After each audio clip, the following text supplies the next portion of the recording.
investasi uang atau transaksi uang yang berasal dari kegiatan kejahatan terorganisir. Nah, transaksi tidak sah atau ilegal dan sumber-sumber yang tidak sah. Dengan tujuan investasi atau transaksi melalui saluran-saluran sah sehingga sumber tidak dapat dilacak kembali. Nah, modus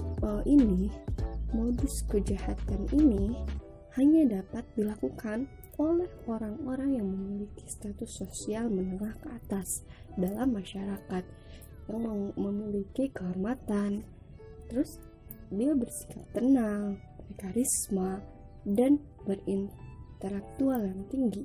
Artinya orang-orang yang melakukan pencucian uang ini bukanlah orang-orang yang sembarangan, orang-orang yang berada di kelas menengah bawah. Itu justru pencucian uang ini dilakukan oleh orang-orang yang berpendidikan tinggi, memiliki kehormatan di dalam masyarakat, memiliki jabatan di dalam suatu pemerintahan baik negeri maupun swasta. Pencucian uang ini merupakan suatu tindakan atau suatu perbuatan memindahkan atau melakukan suatu tindakan pidana yang kerap dilakukan oleh organisasi maupun individu. Nah, kejahatan ini itu merupakan suatu kejahatan yang mana merugikan banyak orang, dan kejahatan ini tidak bisa dengan mudahnya terbongkar, karena kejahatan ini tidak bisa bermaksud untuk menyembunyikan atau mengaburkan asal-usul uang yang berasal dari kejahatan tindak pidana. Nah, perbuatan menyamarkan, menyembunyikan, mengaburkan tersebut itu dilakukan agar hasil kejahatan yang diperoleh seolah-olah itu sebagai uang yang didapat itu sebagai uang yang sah dan tidak tanpa terdeteksi bahwa suatu uang atau harta kekayaan tersebut itu berasal dari kegiatan yang ilegal. Padahal itu kan jadi tidak mudah untuk dibongkar, untuk diketahui oleh banyak orang. Oke, yang kedua yaitu korupsi. Nah, korupsi termasuk ke dalam kejahatan kerah putih atau white collar crime. Nah, korupsi ini merupakan suatu perilaku atau tindakan yang dia itu menyalahgunakan kepercayaannya untuk mendapatkan suatu keuntungan. Nah, korupsi ini bisa dilakukan oleh siapa saja, kapan saja, di mana saja. Nah, korupsi juga bisa dilakukan oleh organisasi, suatu perusahaan, atau perorangan.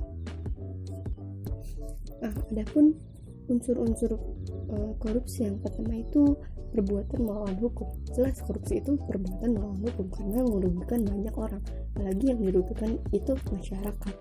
Yang kedua itu penyalahgunaan kewenangan, kesempatan, atau sarana. Nah, penyalahgunaan kewenangan ini itu dapat termasuk ke dalam unsur untuk melakukan korupsi, karena memiliki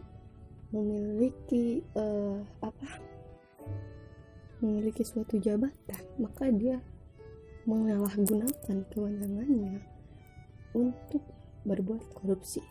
Yang ketiga itu memperkaya diri sendiri, orang lain atau korporasi.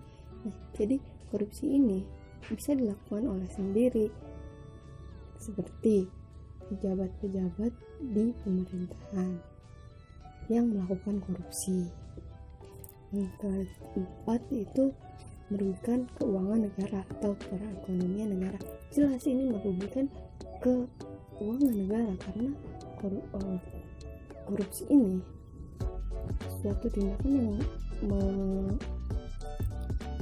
merugikan banyak orang, apalagi masyarakat sendiri, karena korupsi ini sangat-sangat merugikan banyak pihak.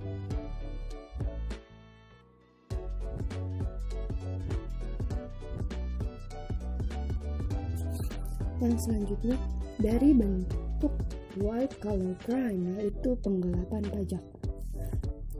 Penggelapan pajak yaitu penggelapan secara ilegal terhadap suatu objek pajak yang dilakukan perorangan maupun korporasi.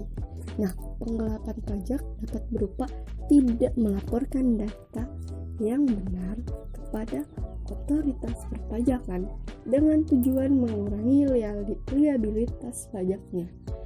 Data-data tersebut dapat berupa data penghasilan pribadi maupun data keuntungan perusahaan.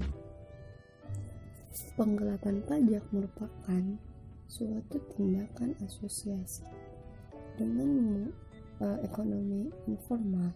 Nah, di sisi lain juga penghindaran pajak adalah cara legal dalam memanfaatkan celah yang ada di hukum perpajakan sehingga pajak yang harus dibayar dapat ditekan seminimal mungkin. Ya, walaupun begitu, penggelapan dan penghindaran pajak tetap dipandang sebagai ketidakpatuhan pajak karena sama-sama berupaya mengurangi jumlah pajak yang harus dibayar, walaupun memang terdapat perbedaan pada legalitasnya.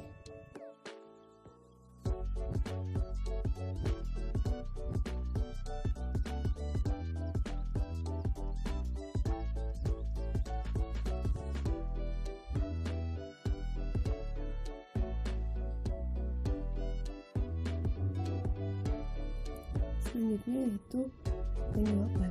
Nah, suap itu merupakan suatu tindakan memberikan atau menjanjikan sesuatu kepada seseorang pejabat yang dimaksudkan untuk melakukan sesuatu dalam jabatannya, baik yang bertentangan dengan kewajibannya. Nah, ada 3 aspek yang dapat ditinjau mengenai praktik suap menyuap ini. Yang pertama, berkaitan dengan jenis pemberian. Nah, pemberian itu apakah berupa apa? Suatu jabatan ataukah suatu harta? Yang kedua, yaitu waktu penyerahan pemberian. Yang ketiga, aspek harapan dari si pemberi dan si penerima menunjukkan bahwa perbuatan suap menyuap meliputi 4 unsur. Yang pertama, pemberian suap. Yang kedua, suatu pemberian. Yang ketiga, penerima suap. Dan yang keempat, harapan dari penyuap.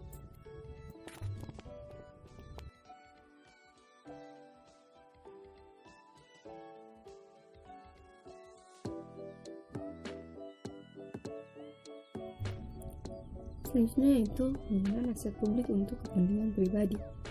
Nah, penggunaan aset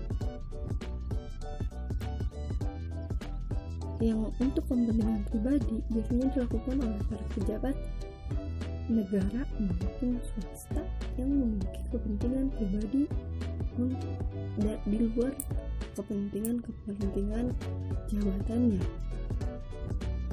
Nah, kepentingan ini dapat mengakibatkan kerugian negara maupun lainnya.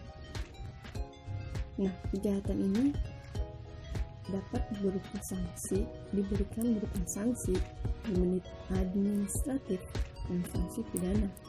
Nah, dalam sanksi administratif Sasaran penerapannya adalah ditunjukkan pada perbuatan, sedangkan kan tidak ditunjukkan pada pelaku.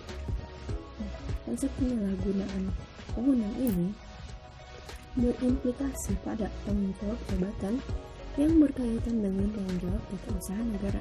Sementara itu, konsep melawan hukum atau melanggar hukum yang berimplikasi pada tanggung jawab pribadi sehingga berkaitan dengan tanggung jawab pidana.